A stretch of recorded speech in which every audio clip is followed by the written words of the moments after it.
Unajifanya wanaume. Ule anatoka Emma Ward. Ule anakuwa na mdemu mzungu hivi.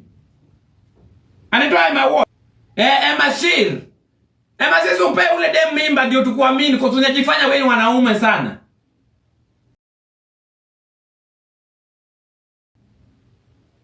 Hizi vingombe hizi wademu wajalusi da yao ni nini siku hizi? Atunavaa usolonga sumesa umejua kuweka dreadlocks. Na unavaa kama wanaume, so unajifanya wewe ni wanaume. Peana mimba tukuamini.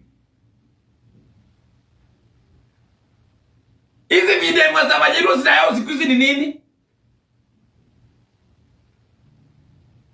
Unaweka dreadlock, alafu unavaa kama wanaume, so unafikiri wewe ni wanaume. Unatupigia picha hapo kukisikizu wa demu. Peana mimba. Au endo parezo uwekewe mjulus. Peana mimba. Vingombe.